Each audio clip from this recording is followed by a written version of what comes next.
Bonjour, je m'appelle Brian, je suis dans la classe de Madame Florence, c'est le 2e de la Chaumière. Bonjour, je m'appelle Yamine. Notre projet de cette année est de refleurir l'école. On a fait des sorties pédagogiques, des recherches et on a créé un potager. Pour vous présenter notre projet, nous avons réalisé des séries de reportages. Maintenant, nous allons vous présenter 3 plantes de la Réunion. La première est la plante indigène, la deuxième est la plante exotique et la troisième est la plante endémique. Dans le cadre de notre projet Refleurir l'école, nous avons fait des recherches sur Internet pour connaître les plantes exotiques, indigènes, endémiques de la Réunion. D'abord, il y a les plantes exotiques. Ce sont des plantes qui viennent de notre pays, comme par exemple le choca vert. Ensuite, il y a les plantes indigènes. Ce sont des plantes présentes naturellement sur la terre, par exemple le bois de l'île blanc. Enfin, il y a les plantes endémiques. Ce sont des plantes qui poussent qu'à La Réunion, comme le tamarin des hauts. Pour savoir quelles plantes on va planter dans l'école, on a cherché les plus jolies dans des livres sur les fleurs de La Réunion. Aussi, on a fait l'état des lieux dans la cour de l'école pour savoir qu'il y a déjà dans l'école où aussi on peut planter. On a également fait une interview de M. Arcan pour savoir quelles plantes on peut planter, où, quand, comment et avec quel matériel utiliser. On a fait un état des lieux pour mener à bien notre projet. Il a permis de savoir ce qu'il y a dans l'école et les endroits où nous pourrons planter. On a fait l'état des lieux pour savoir quelles plantes il y a dans l'école. Pour le faire, on a fait le tour de l'école avec notre maîtresse et on a pris des photos. Il faut que tu respires. Et ça sert rien de le dire. Tu vas pas mourir de rire. Et c'est pas rien de le dire. Il faut que tu respires. C'est demain que tout empire. Tu vas pas mourir de rire. Et ça sert rien de le dire. Il faut que tu respires. Il faut que tu respires. Il faut que tu respires. Il faut que tu respires.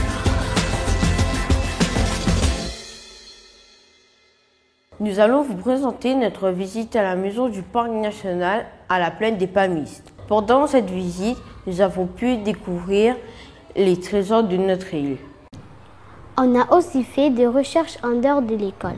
Nous avons fait 2 sorties, une au sentier de la Providence et une à la maison du Parc national à la plaine des Palmistes.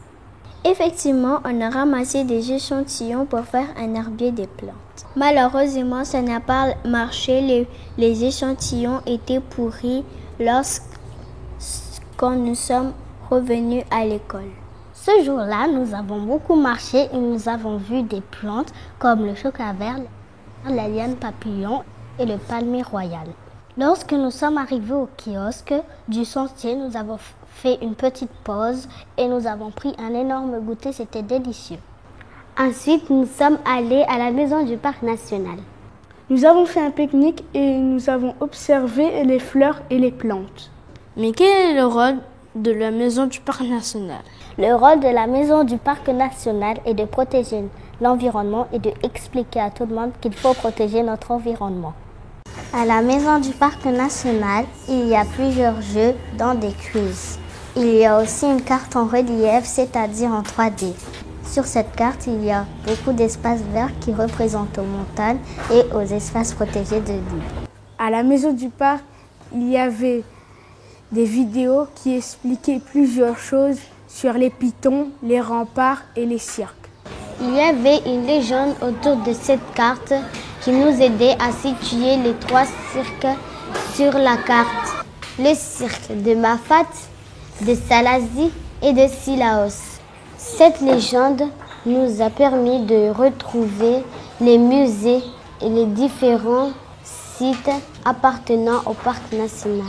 En ce qui concerne la construction de la maison du parc que nous avons visitée, elle est construite en bois. Car quand il fait froid, il fait un peu chaud à l'intérieur. Quand il fait chaud, il fait un peu plus froid à l'intérieur. Cette maison bioclimatique, elle permet de mieux protéger l'environnement sans polluer. Maintenant, je vous laisse avec Monsieur Larcan, le jardinier de l'école. Bonjour, comment vous appelez-vous? Monsieur Larcan, Quel est votre métier? je suis jardinier, Depuis quand faites-vous ce métier à la chaumière? 19 ans, Pourquoi avez-vous choisi ce métier? parce que j'aime les plantes et j'aime les fleurs. Comment et où avez-vous appris tout ça? J'ai appris sur le tas parce qu'avant mon métier de base c'était commercial. Et quand la boîte a fermé, je suis venu à faire le métier de jardinier. Et j'ai appris dans l'école même. Aimez-vous votre métier? Oui, j'adore mon métier. C'est un beau métier, planter, voir les fleurs fleurir, c'est joli. Quelles plantes sont plantées dans l'école?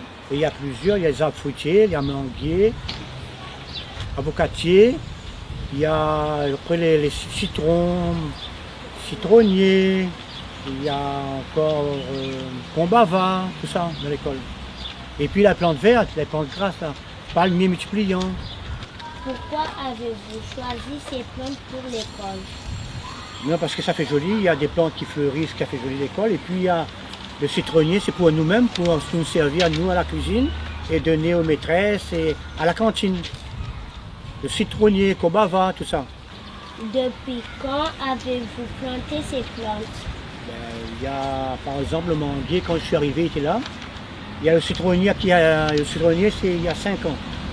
Le combava, il y a 10 ans. Et puis les restes sont tombés.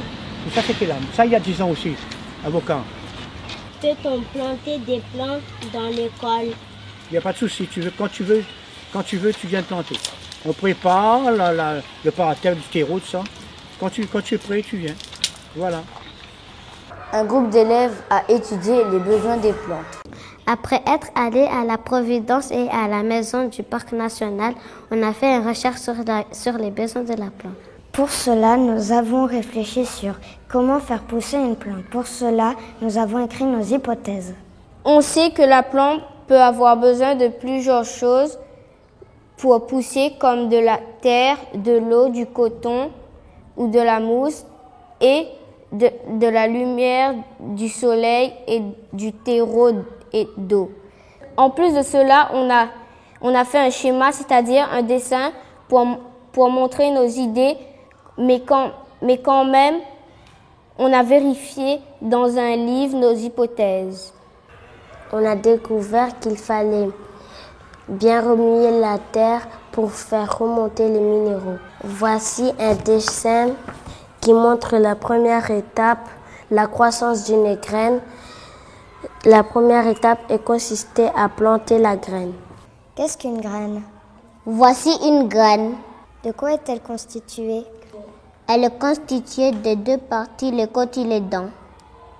Voici un schéma d'une graine ouverte. Elle est constituée de 2 parties appelées les cotylédons. Voici le point d'attache pour que la graine est attachée à l'autre. Et voici la petite plantule appelée la future plante qui va naître. Pour que la graine germe, on doit la mettre dans un substrat. Qu'est-ce qu'un substrat? Le substrat est un support où on doit mettre la graine. Un substrat, ça peut être de la terre, de la mousse, du coton, de l'eau.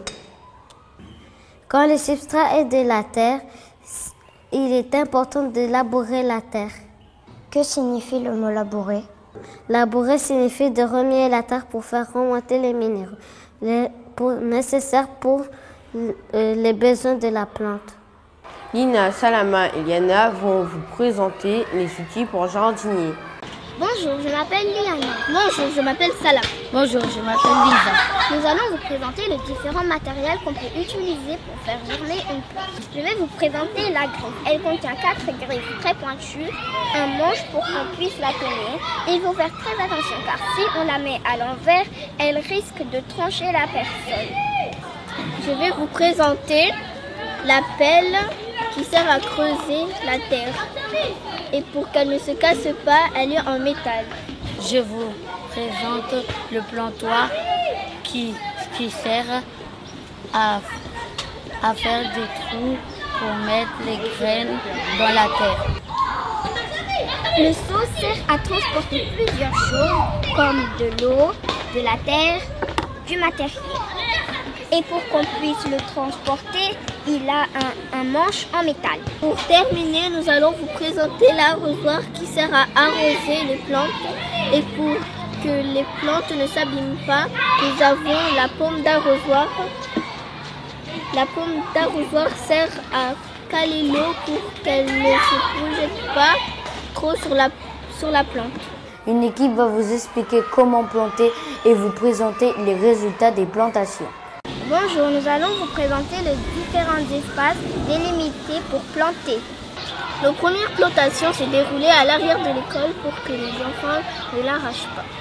Nous avons planté du basilic, de la ciboulette, du thym, du basilic citron.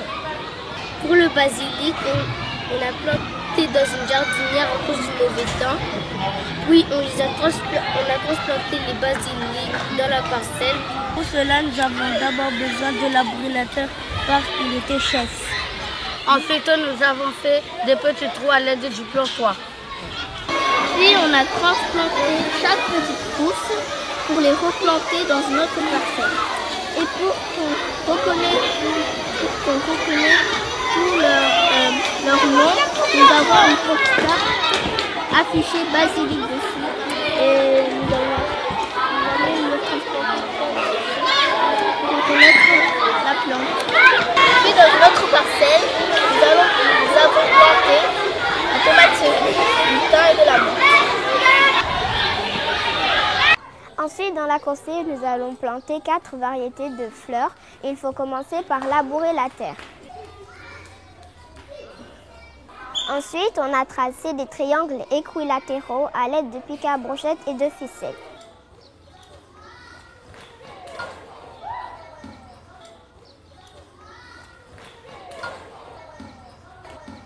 Dans chaque triangle, on va faire 6 trous pour mettre les graines.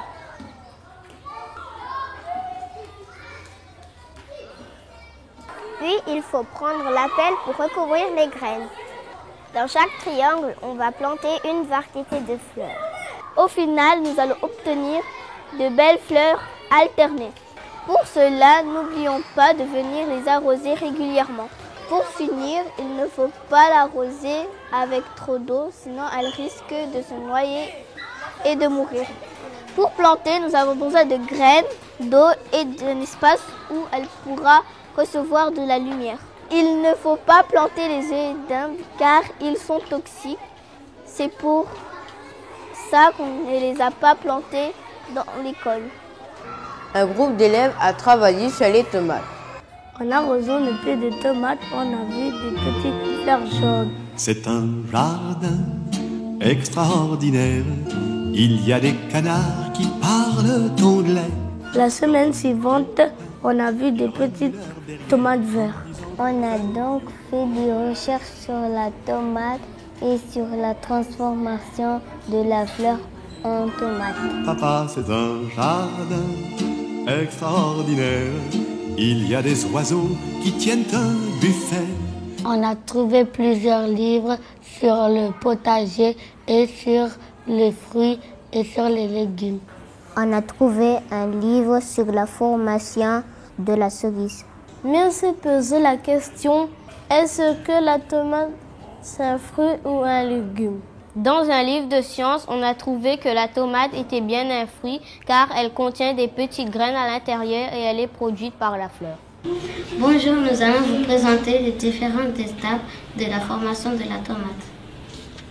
D'abord, il y a une petite fleurs sur le pied des tomates. Ensuite, il y a une petite abeille qui vient se poser sur les petites fleurs. Le pollen colle à ses pattes. Ensuite, une petite abeille vient se poser sur le pistil et dépose le pollen qui va jusqu'au l'ovule. Cette ovule va donner des petites tomates vertes. Ces petites tomates vertes vont grossir. Ensuite, elles commencent à mûrir. Enfin, elles sont rouges et elles sont prêtes à être dégustées. Une partie de la classe a fait des recherches sur une petite insecte. Mais quoi? La vie c'est comme les papillons. D'abord chenille dans son cocon. Et puis un beau jour sortir du coton. Comme nos plantes ont été mangées, on pense que ce sont des chenilles. Alors on a fait des recherches. Oh, comme les papillons. Trois petits tours et puis partir. Donc on va vous parler du cycle de vie d'un papillon.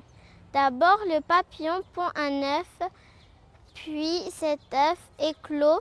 Ensuite cette petite chenille se nourrit énormément de feuilles, elle se goinfre, alors elle grossit. Et puis elle cherche un site pour se nicher.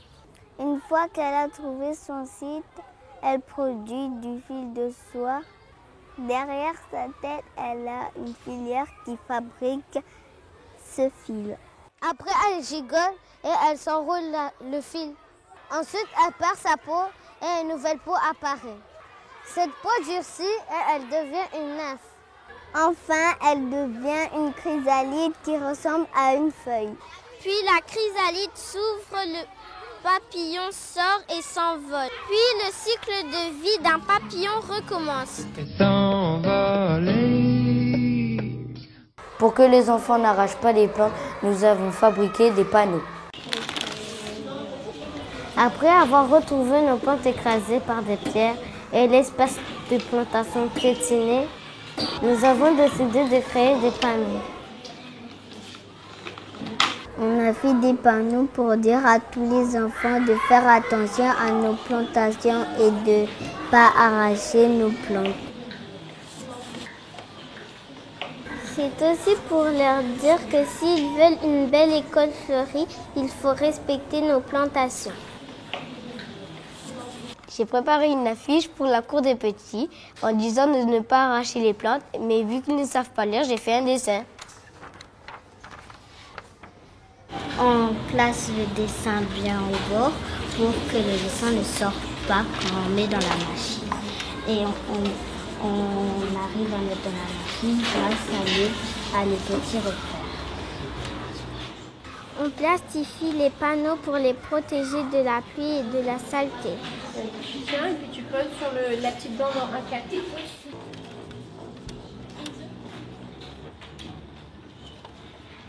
Pour que les enfants n'arrachent pas nos plantes, nous avons placé des brigades. Après la fabrication des panneaux, les élèves les affichent dans la cour.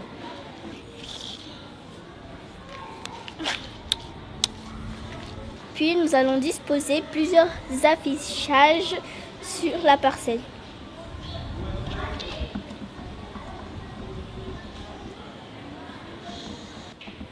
Tamim cherche dans la cour un endroit pour coller les affiches.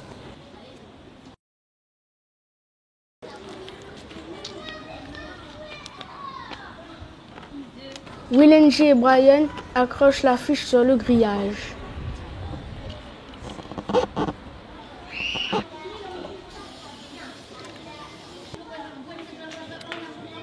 Willenji, Orsam et Archimède accrochent les panneaux sur le palmier dans la cour. Je suis de la cour des petits, je vais accrocher le panneau sur le mur de la coursive.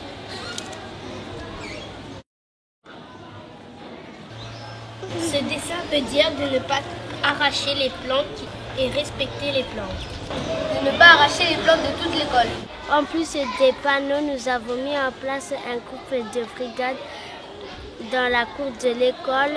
Leur rôle est de surveiller les élèves dans la cour, de leur dire de ne pas arracher nos plantes, de ne pas jouer avec la terre ni piétiner les plantations. T'arrêtes de jouer avec la terre s'il te plaît ou sinon t'as des avertissements et tu vas t'asseoir. T'as compris? Oui. Chaque semaine, il y a des brigades différentes dans la cour. On a mis en place un planning hebdomadaire. Le voici. Chaque jour, il y a un groupe de brigades dans la cour de la récréation à une place bien définie grâce à un plan. 2 élèves surveillent près des grillages les plantes suspendues d'une autre classe. 2 autres surveillent dans la coursive des maternelles et 2 autres sur le préau. Mais à quoi sert le gilet jaune? Les gilets jaunes servent à signaler qui sont les brigades, ceux qui surveillent dans la cour. Mais pourquoi jaune? Pour que les enfants nous voient bien et nous reconnaissent bien. L'école a choisi de mettre des composteurs. Ils servent au recyclage végétal de peaux de fruits et de légumes. Le composteur est fabriqué en bois clair. C'est une boîte carrée. Au fond, il n'y a pas de planche. Il touche directement le sol. Les faces de la boîte sont découpées en plusieurs lamelles verticales. Le composteur peut s'ouvrir et se fermer grâce à une planche qui sert de couvercle au-dessus. Les planches sont collées entre elles grâce à des vis. Le composteur a aussi une planche coulissante sur le côté qui s'enlève et qui se remet. Cette planche permet de récupérer ce qu'il y a à l'intérieur de la boîte. Mais à quoi sert le bac à compost? Le bac à compost sert à transformer les déchets organiques comme la peau de banane ou la peau d'orange en engrais pour les plantes. Dans ce bac, on peut mettre les épluchures de fruits, des légumes ou des déchets végétaux comme les herbes, le gazon et les branchages. Avant de remplir le bac à compost, il faut ajouter une dizaine de centimètres de branchage dans le fond du composteur. On peut aussi utiliser de la paille car son volume permet une bonne circulation à l'air. Nous avons également utilisé un logiciel numérique. Donc vous, c'est carnet de bord 2. On ferme. Est-ce que vous savez où on va pour aller sur Didapage? Cherchez le logo, la petite icône Didapage. C'est là. Didapage, c'est un logiciel qui sert à créer un livre numérique. On peut y mettre des photos, des vidéos, des textes et du son. Ce livre, c'est un carnet de bord pour raconter notre atelier recouvreur avec M. Géant. Cliquez sur la page du bas de la page. Mais aussi pour présenter nos sorties. Comme par exemple au Parc national à la plaine des Palmistes ou au Sentier de la Providence. Pour utiliser le logiciel Didapage, il faut cliquer sur l'icône bleue de Didapage sur le bureau.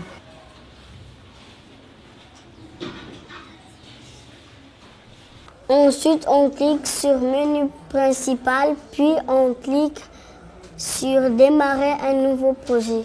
On tape les informations concernant notre livre numérique. On choisit le nombre de pages qu'on veut. Puis on a choisi la couleur du livre, celle de couverture, du fond et du texte. Enfin, on valide en appuyant sur Créer. Ensuite, on ouvre le livre en cliquant en bas de la page à droite. Pour insérer une photo, du son, du texte ou des vidéos, on clique sur Éditer. On sélectionne un élément, par exemple texte, puis on tape notre texte. Pour insérer une image, on va sur menu projet. On choisit d'importer une image par exemple. Si on veut importer une vidéo ou du son, on procède de la même manière. Ensuite, on retourne sur éditer pour enfin insérer notre image importée. On n'oublie pas de bien enregistrer à la fin de chaque manipulation. Miss Earth sont des marraines de l'environnement mondial et elles sont venues nous voir à l'école. Le mardi 3 mai, nous avons l'honneur d'accueillir 2 Miss Earth dans notre école. Les délégués les ont accueillis convenablement.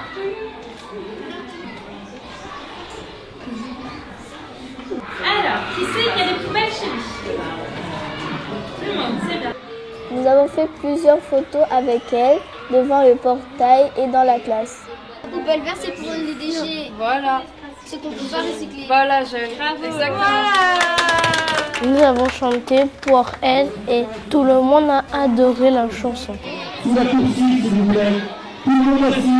Plusieurs élèves ont planté avec les Miss Earth dans la parcelle près des grillages.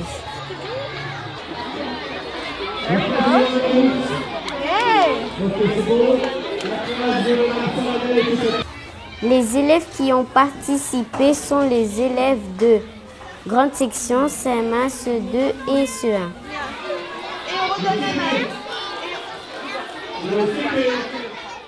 Premier bonus de ce film. Ce sont les photos faites par un groupe d'élèves pendant ce projet.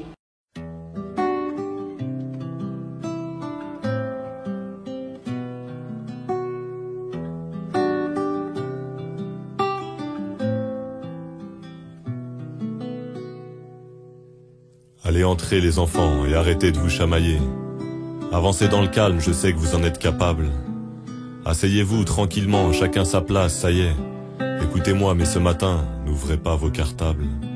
On va pas faire de grammaire, de géométrie et de conjugaison. On parlera pas de complément d'objet et encore moins de Pythagore. Ce matin, pas de contrôle et personne n'aura raison. Aujourd'hui, aucune note et personne n'aura tort. Les enfants, écoutez-moi, je crois que je ne vais pas bien. J'ai mal quand je vois le monde et les hommes me font peur. Les enfants, expliquez-moi, moi je ne comprends plus rien. Pourquoi tant d'injustice, de souffrance et de malheur?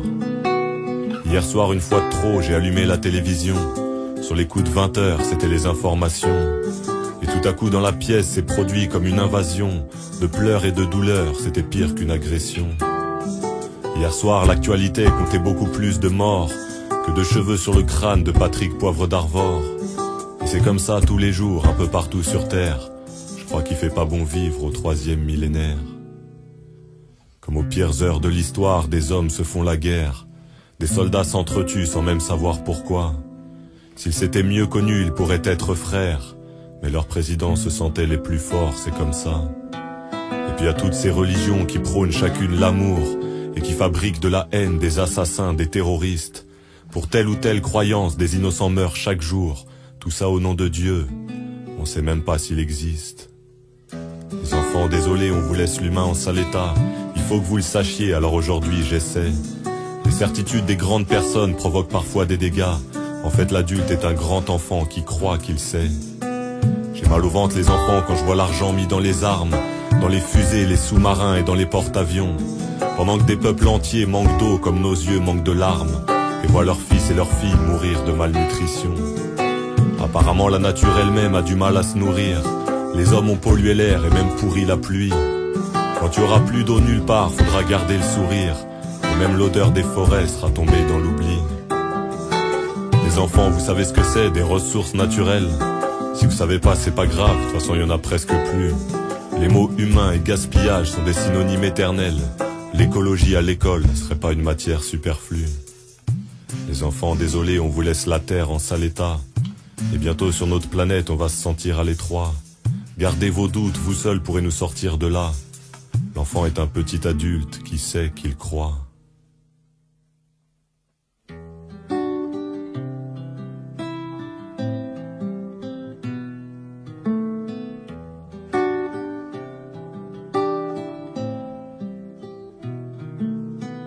Bah alors les enfants, vous êtes bien sages tout à coup. J'ai un peu cassé l'ambiance, mais je voulais pas vous faire peur. Ce que je veux vous faire comprendre, c'est que je compte sur vous. Ne suivez pas notre exemple et promettez-moi un monde meilleur. Allez les enfants, c'est déjà l'heure de la récréation. Allez courir dans la cour, défoulez-vous, profitez-en. Criez même si vous le voulez, vous avez ma permission. Mais surtout couvrez-vous bien, dehors il y a du vent. Nous avons un autre bonus vidéo à vous présenter. Il y a des scènes rigolotes et des enfants qui font les clowns. Malheureusement, ça n'a pas marché parce que les échantillons étaient pourris lorsque nous sommes allés à l'école. Revenu à l'école. Attention, on prend tout. Top.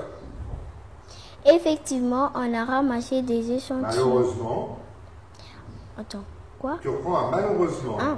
Malheureusement, Malheureusement, ça n'a pas marché parce que les échantillons, attention, sérieux, stop. Malheureusement, qu'il faut protéger notre environnement. Ok, on va recommencer parce qu'il a oublié de regarder ta liste. Attention, on redémarre dans la foulée. Vous regardez. Attention, top.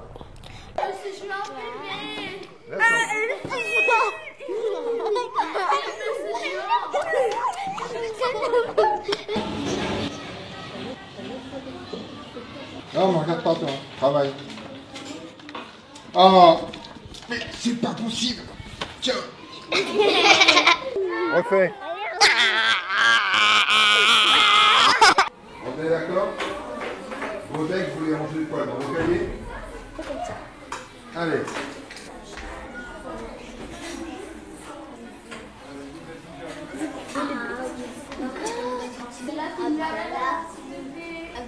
Arrête de filmer, ça filme pas ça. Si, tu vois. La peau de banane. Allez, allez, on se concentre, attention.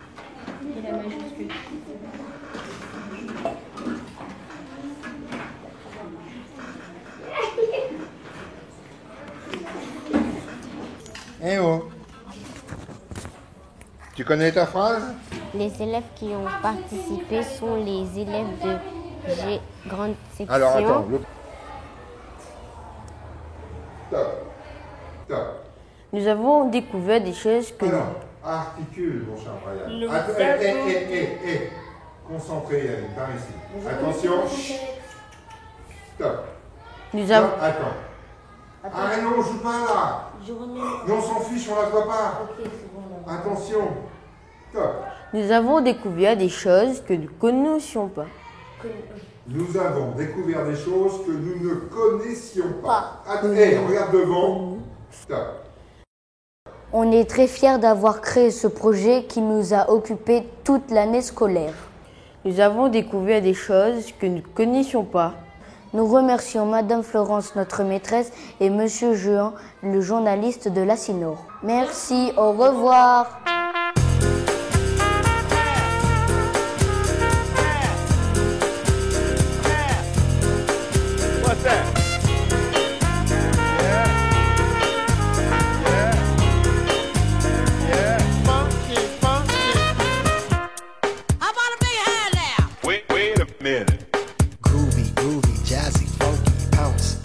Dance as we dip in the melodic sea. Rhythm keeps flowing and drips to MC. Sweet sugar pop, rocks and pop. You don't stop till the sweet beat drops. I shall improve as I stick and move. Vivid poems recited on top of the groove. Smooth mind, floating like a butterfly. Notes set afloat, sung like a lullaby. Brace yourself as the beat hits ya. Dip, trip, hit fantasia.